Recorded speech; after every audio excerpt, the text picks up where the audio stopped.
The Audible, we are back at it here. What day is it? I'm even not sure what day it is. Wednesday, right? We're Wednesday, middle of the week here. It's been a strange week. Yeah. Sitting by my side, first of all, welcome to the Audible. I'm Kim Bokamper. Chris Perkins from the South Florida Sun Sentinel. And Chris, you're our first non-Dolphin media person to join us here in the program. So, we're honored to have you. And Thanks. It's good to get a little, little change of pace a little bit, a little different view of opinions, and we'll do that in the program today. If you're watching us via Twitter on Periscope, you can send your questions in through Twitter on hashtag the Audible. You can also watch us on a rebroadcast on the Miami Dolphins Facebook page and on MiamiDolphins.com. Those are the ways to see us. As I said, send your questions in, hashtag the Audible. If you're watching us on Periscope through Twitter, that's the way you get the job done, and we'll go at it. So, Chris, let's get things started. Let me ask you this. Will the real Dolphins step up? Will the real Dolphins please stand up and show us who they are? We saw one group of Dolphins through the first 5 games and a completely different looking set of Dolphins over the next 2 games.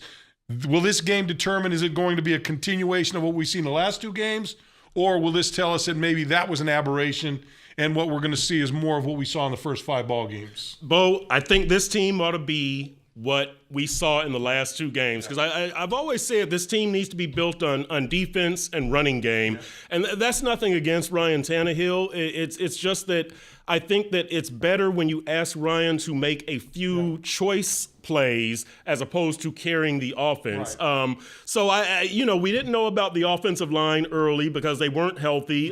They've come out and set a physical tone.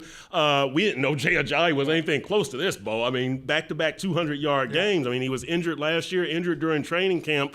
So the way that things have evolved, to me, this is the way that this team should be. The front 4 playing the way that they are. Sue with 3.5 sacks, Andre Branch and Cam Wake with 3 sacks each. Let the front 4 lead. Let the running game lead. I think that's the real Dolphins. I think that's who this team should be. And look, whatever happens this week, if the Jets shut down the run game, I don't care. I hope this is who the Dolphins are, and I hope that this is the team that shows up for the last 9 games. Well, and you look at the Jets on defense, the number 1 rated defense against the run in the National Football League. But the flip side, they're number 32. They're the worst team in the league against the pass, which begs the question, is the reason that they're number 1 in defense is because everyone's throwing the ball against them or whatever. That always comes into play when you start listening. Statistics can be a little bit crazy in this, but we'll get out. One way or another, the Dolphins' running game, at least when you look on paper-wise, this will be their most stern test against the running game since the rebirth of their running game. I'll put it that way, being when Mike Pouncey comes back, when Laramie Tunsil's back, and when Brandon Albert, when they've got their 5 guys that was intended to be the starting unit from week 1, finally got in the last 2 weeks, and we've saw that. It's funny you talk about Ryan Tannehill, because I kind of was looking at some of his numbers throughout the course of the season. In the last 2 games, Ryan's numbers are virtually the same as they were through the first 5 weeks of the season. Pedestrian numbers, the big numbers that jump out, the difference between Ryan pre the last 2 games and the last 2 games are certainly the sacks. And I don't have the hits. I don't have the quarterback hits, but the sacks. Was sacked 5 times against Seattle, 5 times against Cincinnati, 6 times against Tennessee, and not once against Pittsburgh and once against Buffalo in that game. So therein lies the difference. But the rest of his numbers, in fact, 2 of his games, the Buffalo game, he was 60% completion. I think that's his lowest completion. He had one at 55% in Seattle, but this is his second lowest completion percentage of the season. And in game 2, but in game against Pittsburgh, 75%. But his yards, 252, 204. They're all in that 2 and change. So his numbers are almost identical from top to bottom when you look at his stats game by game. Obviously, the sacks a big determining factor. And as I said, that doesn't count the hits and the times where he was able to get rid of the ball without getting sacked. Yeah, I think, really, it's funny that because I'm just doing a story on this for tomorrow in the Sun Sentinel. And Bo, I'm looking at the stats and I'm doing how the pass game has benefited from the run game. And I couldn't find any stats, Bo. But now Ryan has had his 2 highest passer ratings the last 2 weeks. You mentioned the 1 sack, and then he's had no interceptions. But so that's it. But it hasn't been like they've had more 20-yard completions. I would say this, Chris. Forget stats and just take the eyeball test. He looked like a completely different quarterback in the last 2 games than he did in the first 5 games. And again, you look at the stats and you go, oh, it's the same guy. But when you look at him, you go, hey, that was a whole different guy I saw in those 2 games. Yeah, I mean, I think we're seeing better pocket presence from Ryan these last couple of weeks. We're seeing more confidence from Ryan. And look, Bo, quiet as it's kept, Ryan is a good deep passer now. He improved on that last year. We see it this year with Kenny Stills, Devontae Parker, Jarvis Landry. I know he's had a couple of big yardage plays that he's thrown to Damian Williams and Arian Foster that were catch and run. But we've seen Tannehill throwing a better, more accurate deep ball. So Tannehill, to me, he really is a better quarterback, Bo. I still think that he's a slightly above average NFL quarterback to me. That's not a knock on Ryan. I'm not trying to knock him down. That's how I see it. That's why I think they should be a defense run game team. But Ryan, you can go to the playoffs with Ryan. The 3-4 record is not Ryan Tannehill's fault. The Ryan that can stand on his feet, can get out of the pocket, and do some things. Look, the pass he threw to Marquise Gray was as good a pass you're going to see anywhere. Exactly. The touchdown pass he threw. Was it in New England where he drilled the ball to Jordan Cameron? Oh yeah, as good of a ball as you're going to see. So, and this, one of the big knock on Ryan for his first few years, he can't throw the deep ball. Well, that's out of the conversation now. I think anybody that's clinging to that, you're just making excuses. Yeah, you just don't like the guy. It don't matter what he does. You're just going to say it. Hey, you're watching the Audible here. You're watching via Twitter on the Periscope. If you want to send in questions, go ahead and send them. Just hashtag the Audible. As again, you can see us on a broadcast on Miami Dolphins Facebook page, and you can watch us on MiamiDolphins.com. Chris Perkins from the South Florida Sun Sentinel. I'm Kim Bokamper. Let's hit a few questions here, Chris, as we go along. Who usually wins when a top running offense goes up against a top running defense? Boy, you know what? I think that depends a lot, doesn't it, Bo? Because we've seen guys such as LeGarrette Blount, Marshawn Lynch able to grind out yards against tough defenses, in their own division and everything like that. Look, I think a lot of this is going to depend on the Dolphins and how well they're blocking, how aggressive they are up front. There's no rule. This is to me, this isn't like good pitching usually beats good hitting. It's a game by game thing. Look, the one thing that I would like to see is the Dolphins keep pounding. And it was good that we saw that when they're down 16-7, that they kept running the ball.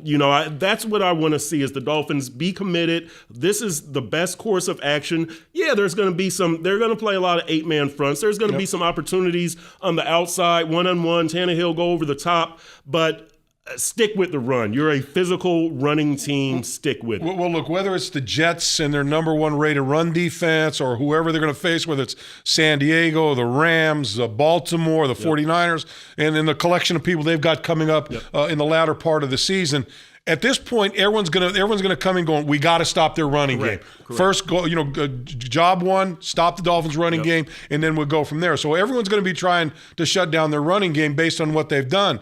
But I'm kind of with you on the standpoint that it's the attitude of that offensive line and that attitude that they want to come out and play like bullies and own the line of scrimmage that is going to define whether they can continue to run the ball the way they have. Look, no one expects Jay Ajayi to rush for another 200 yards or 200 yards every week. But I think when you look at what you've seen out of this running game, Chris, I don't think it's out of the stretch of imagination to say, hey, Jay could very easily be a 1,000-yard rusher at the end of the year because in essence where he's at right now, if he averages 60 yards a game, he's going to end up as a 1,000-yard rusher. But when you look at what you've seen, the way he's run with that offensive line, it's not hard to imagine him, rushing for 85 in a game, maybe 100 in another game, maybe 70 in a game, maybe 120 in another, and having a season of numbers like that, that in the end puts together a pretty impressive number for you when it comes to total yards in a season. Yeah, and look, he's a physical runner running behind a physical offensive line.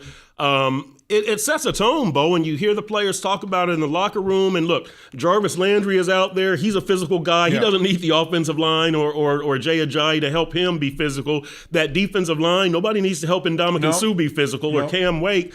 But that offensive line and Jay Ajayi do set a physical tone, and it does go all around the team. It certainly permeates every aspect of that football team. It does. Special teams, everything. It's funny. You look at numbers and talk about crowd. One of my things coming into this season, Chris, was that if the Dolphins want to be successful, having a team that certainly has some flaws in it, you've got to eliminate. To me, you've got to eliminate penalties as much as you can. But then I look at the last two games, they've had more penalty yards than they've had in any game all season. 116 against Buffalo, 95 against Pittsburgh. So that's an aberration in my mind. So you look at numbers and they're crazy. Chris, before we get to you, let me just run through quickly. I didn't get to the Dolphins injury report on Wednesday. Issa Abdul-Quddus was limited participation with an ankle. He'll play. Jermon Bushrod was in full speed. The only two people that didn't practice, Jordan Cameron, Xavier Howard, and we knew they weren't going to play going in this week. Surprisingly, Deion Sims was full speed at practice today, so he's probably on the course to play on Sunday. Tunsil had an abdomen. He practiced full speed, as did Devontae Parker. So health-wise, they're in a pretty good position right now. Yeah, it's about as good as they've been all year, really. So, they're at their full capability. Speaking in week 8 of the season, should be, because you had a week and a half off, almost 2 weeks off by the time they play on Sunday to get healthy. King Edlin asks again, are we more than capable of shutting down Bulls' run defense? We talked about that a little bit. Twitter, Revis can't cover all three young wide receivers. Each should have touches on Sunday. Well, you can see where the worst passing defense in the National Football League, even with Darrelle Revis, who's had his struggles this year back there. So he's not the shutdown cornerback that he was in the past. So I think, look, to me, what the Dolphin receivers do is incumbent on how they play the game, how they run their routes. I think if Devontae Parker runs each route with a purpose, then he becomes the kind of guy we want to see Devontae Parker be. I have no problem with obviously Jarvis Landry. He's always going to run his routes good, and Kenny Stills has done a good job getting himself space in the open down the field. So I think this is a secondary they could and should be able to take advantage of. Yeah, and look, Bo, at the start of the year, I said Devontae Parker was the key for this offense. I said what he does will determine whether this is a better offense than last year. I didn't count on Jay Ajayi running for 200 yards, but I still think Devontae is critical to the advancement and development of this offense because, Bo, he does things that no other receiver on this team can do. You've heard Adam Gase talk about he's a 3-level receiver at the short, intermediate, and deep. The guy has got good hands, but he's got to take care of his end of it. Like he's got to run those routes with conviction and purpose. When the ball comes to him, make the catch. If Devontae has the ball in his hands, nobody's worried. This dude is going to run. He's going to bust his butt. He's going to break. He's going to do whatever he can. It's getting to that point that I would like to see more improvement from Devontae, because this dude is a game changer. Yeah, he's just got like I said, he's got to run every route like that, like the ball's going to come to him, and just go about it that way. You're watching the Audible here on Periscope, via Twitter. Also, you can catch a rebroadcast on the Miami Dolphins Facebook page and on MiamiDolphins.com. Send your questions in via Twitter at #TheAudible. Twitter question, are we going to keep Wake all season? Teams are shopping with a trade deadline pass, right? Yeah, it was yesterday. So if nothing happened, I don't think. Yeah, there was a rumor out there, but look, listen, you've got to keep Cam Wake. I'll tell you this real quick, Bo, and you probably heard Adam Gase say this in that. They are doing better with the run now that Cam Wake and Andre Branch. But I wouldn't have thought that. But he's setting the edge. What they say, setting the edge, turn that run play back inside toward the pursuit. The more snaps he's gotten, it seems like the better he's gotten against the run and the pass. You're keeping Cam. This dude is money. I talked to Terrell Williams, and we talked about Cam Wake, and he said, look, thing about Cam Wake is he doesn't like people saying he can't play the run. Right. So when he goes in, he's got a little bone to pick in there to try to let people. And I think he's done playing the run well. And I tell you, I'm with you. Andre Branch has been a very, very pleasant surprise for this defense, what he's been able to do, what Mario Williams hasn't given you, Andre Branch has given you a little bit more of what you expected out of Mario Williams. So and he's a young guy. He's only been in the league 4 years, so that's a guy that you can look forward to down the road. The other thing we get back to the running game a little bit, and you were in the interview room after the game, and Coach Gaze was asked, "Hey, you were patient with the running game. Did you feel did you make it a point to be?" And he said, "Look, there were times when I wanted to throw the ball around the yard, and I said, look, I got to keep giving it to these guys." So I think to me, the sign of a good coach is a coach that can adapt to the players that he's got and what they do best. And he's a young coach, young head coach, his first time out there. But I think just that thought in itself was that, hey, I like to throw the ball around the yard, but we're running the ball with success, so I'm going to stick with it. I think tells you a little chapter about the kind of coach that Adam Gase is and the kind of coach he could be moving forward. Well, I think that tells a lot about Adam Gase. Look, I give Gase a lot of credit, and I've said this over the last couple of weeks, for you're right, for not being that stubborn young coach saying we're not a running team. I know we've had success, but we've got to get back to pass. No, it seems obvious that you go with the run, but both going with the run and going with a huddle because they want it to be a no huddle team. Those two things in the last 2 weeks, I credit Adam Gase and Clyde Christensen because, again, it takes a big, secure, good coach to swallow your pride, recognize what's going on, and say, this is what we're doing. This is best for the team. One of the smartest things I heard Adam Gase say in the preseason was somebody asked him about what system he's going to play or whatever. He said, I want to see what kind of talent I have. Then I will adapt my system to the talent. That'll dictate the system. And that's what we're seeing right now, Bo. We had one of the people send in the question last week, what is it about Adam Gase that reminds you of Don Shula? And that is that's the point I brought up was, look, he's been able to adapt in a short period of time to say, look, I want to be a guy that throws the ball around the yard, but look, we're running the ball. We're going to be a running team. And that's, it tells you a lot. Bismo Funyuns. Great name. We get good names. We get some good names. That's great. I'm not sure if they just make up names to send them in here. That's all right. But it's entertaining, Bo. Bottom line, it's entertaining. Don't worry, 38 Double D Lover. I'm sure he's going to be in here. He's going to be in here. Okay, so Bismo Funyuns asks, if the Jets put 8 in the box to stop a Jai, can Tannehill make them pay? Look, we just talked about running the football, how important it is. And Adam Gase wanted to throw the ball around the yard. Well, if you're running the football the way they've run the football the last 2 weeks, it opens up the running or the passing game to a lot of different things. Ryan getting out of the pocket, the play action pass, and I think the way the Dolphins ran played a big part in that pass to Kenny Stills late in the game where he's able to take it in and really blow the game wide open for you. Had the Dolphins not been running as effectively as they had, and you saw those guys creep into the line of scrimmage, all of a sudden, boom, you go over the top, and you got a big play there. A good move by Kenny, good ball by Ryan, and he breaks the tackles and goes. But I think a lot of it has to do with the effectiveness that they had running the ball up until that point. Definitely. And listen, we just had conference calls with Ryan Fitzpatrick and Todd Bowles. They were saying the same thing because I asked them, and it's like, kind of football 201. Yeah. I'm in football 101, Bo. You're in 201. Yeah. I haven't passed to that advanced course yet. But I did ask them about that, and they were saying, yes, you are going to creep your linebackers and your safeties up closer. And Fitzpatrick was saying, yes, you're going to go over the top. You see that every week in the NFL at all levels of football, really. I do expect Tannehill is going to be able to take advantage of that. We have seen it the last couple of weeks. We'll continue to see it. And again, this is going to be a running team, we hope, on Sunday. The Dolphins I'm talking about. But those opportunities are going to be there. And when you do have Devontae Parker and Kenny Stills, you've got to take advantage.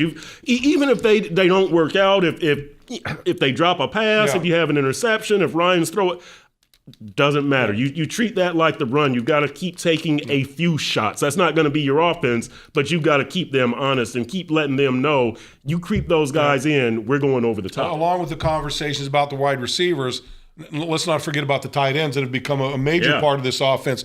Even with Sims and Cameron out, you've seen Dominic Jones, you've seen Marquise Gray. Both of them become effective, both as blockers. And I think they've done a great job with the injuries to the tight end position, bringing Sam Young as that third tight end.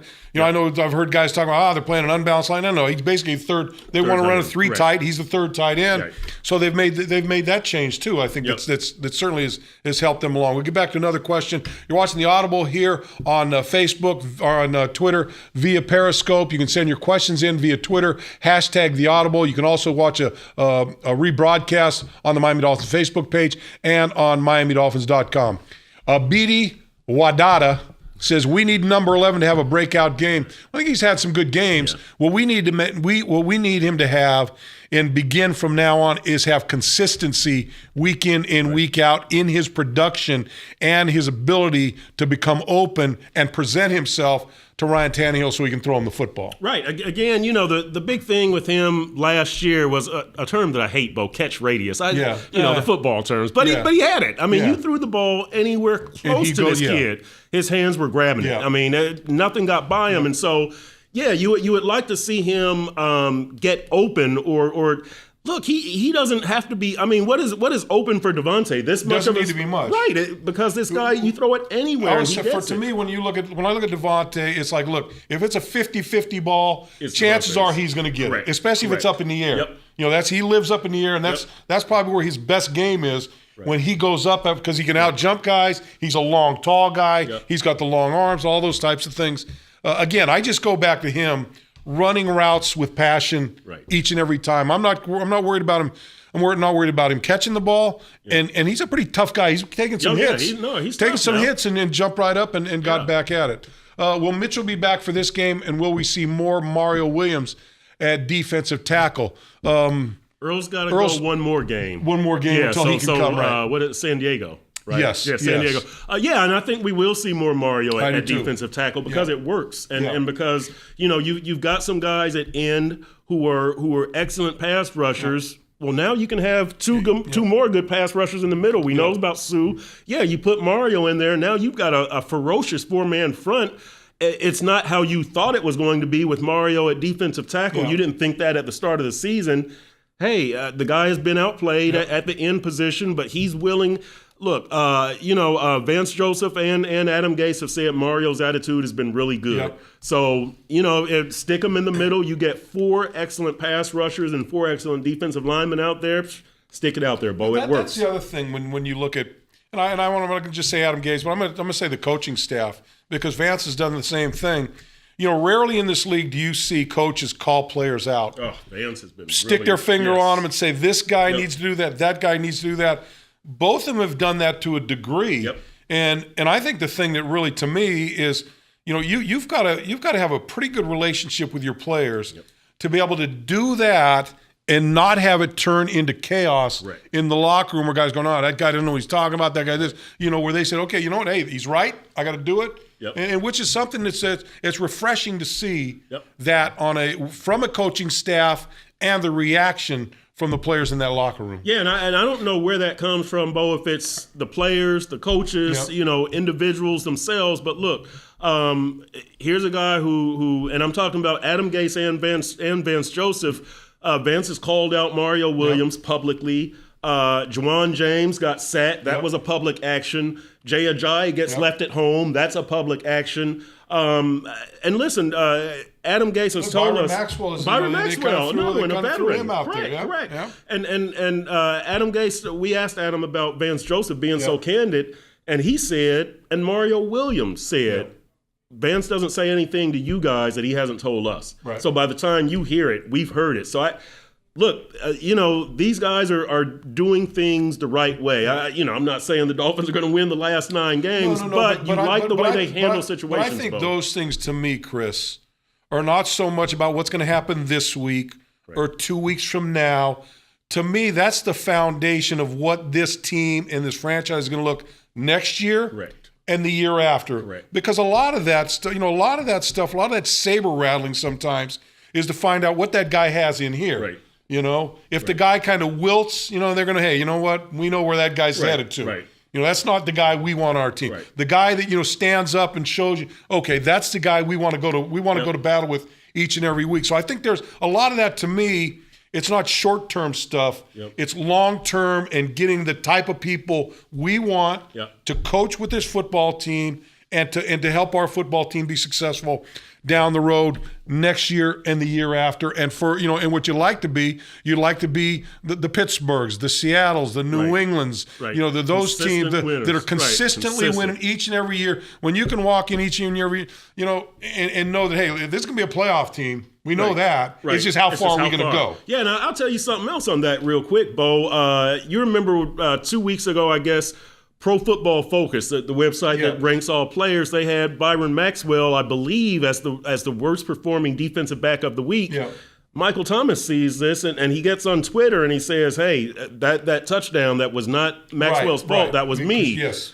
You talk about accountability and the type of stuff that Gase and Vance Joseph are building and the type of player they want. Yeah. You don't need me to brag on Michael Thomas. Everybody knows he's a quality individual, but for him to do that publicly, no doubt. That says a lot about Michael Thomas. Yeah, well, and it says a lot about the camaraderie in that locker room. I'm not going to let my brother get thrown under the bus. Right. Because, and look, whether it was him or not, to stand up for a guy like that, on Twitter, there's a permanent record of that, Bo. Michael Thomas did the right thing. Yeah. That takes a big man. So, no doubt. Here it is, my man, 38 Double D Lover. We knew he was going to be here. Here we go. We knew he was going to show up. Much like the breeze in the afternoon, we knew he was going to show up. Well, please elaborate on the value of the non-starters and how they're often overlooked. Well, you know what? If you want to look at the value of starters, I look at Tony Lippett. I look at we just talked about him, the safety. Michael Thomas. Michael Thomas. Who else? Anybody that's stepped, Isa Abdul Kudus has had to step his game up. Kiko Alonso. Let's talk about, we mentioned the linebackers. Look at Paysinger and Neville Hewitt. Stepped up. Donald Butler. Yep. Look, we talked about the tight ends, Marquise Gray and Dominique Jones. Go back to Anthony Steen. Yep. When he had the opportunity. So, that's the one, I tell you, if you want to know the elaborate on the value of the non-starters, look at the special teams. Yeah. Because, those guys have come off of special teams to become starters, and it's certainly you can see the effect on the special teams where it's hurt the special teams, and that's a direct relationship of guys that are starting in games, playing 35, 50, 60 plays a game, however many you have to play, and so they take them off special teams, and you start to see a little bit of the problems that you have on special teams as a direct result of the guys that were backups and playing on there that are now starters in the game. Yep, and look, let's not overlook Tony Lippett. I don't know, he was a non-starter at the start of the year, and now this kid is in there, and he's and Xavier Howard goes down. Let me ask you this. I got my opinions on Tony Lippett. I hear a lot of things. You know what? Is he a premier cornerback in this league right now? No, he's not. He's got athletic ability. He's got all these things. But I tell you what, the guy gets out there, he's challenging people, going up after the ball.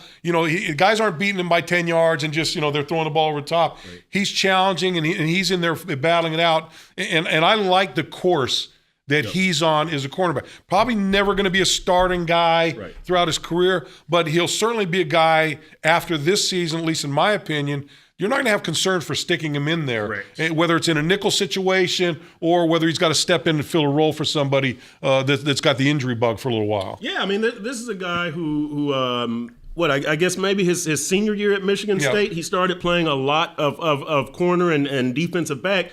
Tony Lippett will compete. He's not a polished product. He's not a finished product. To me, to my eye, he doesn't really move like a cornerback. He doesn't have that instinct. But the kid will compete, and the kid will come up there and hit you, and he's going to bust his butt. You don't see him dropping his head or anything like that. So, look, for a fifth-round pick? Is that what Lippett was? So whatever he was, I think you've got a very good – you've got a NFL player. Yes. Whether he's a starter or not, I don't know, but I expect Tony Lippett will be in the league for years. He's going to do a great job for you on special teams. Right. And if you got to pull him in a pinch, and the more plays and more snaps that he gets – the better he's just going to get and the more comfortable he's going to get. Quickly, let's go through a couple here. We only got a couple more minutes. What's going on with Chris Culliver? Chris Culliver is practicing, but from everything I've heard, he's still a ways away. He's still a ways away. He and Zach Vigil, there's a window for PUP players, physically unable to perform, I think, next week. Wednesday or something like that. They've got to make a decision on them next Wednesday as to what they're going to do. FinFan Seattle, will Jarvis expose old man Revis? I think that's going to be a pretty good matchup out there. That is. Watching those two guys go at it. I can watch Jarvis all day run routes and the physical nature that he plays, and Revis is, like I said, he's been having a tough time. Rude's boy, how do we match up against the Jets' offensive line? I think when I look at the Dolphins' defensive line, I feel confident in saying if they play the game that they're capable of playing, I'm not sure. I'm not really concerned about any offensive line they line up against. It's more about them to me than the people they line up against. Right, Bo. Look, Ndamukong Suh doesn't get enough credit for that 12-tackle game against New England. That was legendary. Yeah. I mean, that was up there with Jay Ajayi's 200-yard games. I'm not worried about the Dolphins' defensive line. Like you say, if they do what they've done the past couple of weeks, they're going to be all right. More concern right behind them at the linebacker spot for them to play up to the level that those guys up front are playing. You get those two playing at that high level, then I think you've really got things cooking. We saw Jelani Jenkins play the last two games, kind of slow, not really up to 100%. Right. Be interesting to see what he looks like this week after having this time off and got to continue to rehab for what accounts for, except for 2 weeks more of rehab without a game. So, and it seems like what they've done, Bo, is the last couple of games, Butler and Hewitt are the starters. Jelani is the nickel linebacker. So we'll see if that continues. Chris, pleasure, man. Bo, it's good too having short, you. man. I'm telling you, have me in again. No, it blows by like that. That's great. This is great. This is easy. Guys back there, make sure everything works good. Leon, who usually is in the doghouse, but he's pretty. He's doing all right. He did pretty good today. He's Leon, on the leash today. He's on the ascent right now. Leon's up there. That's beautiful. Squatch, Logan, Trey, all the guys back there. Appreciate it all each and every day. Catch us again on Friday right here, wherever you're watching, whether it's Twitter, Miami Dolphins Facebook page, or MiamiDolphins.com. We'll see you next time.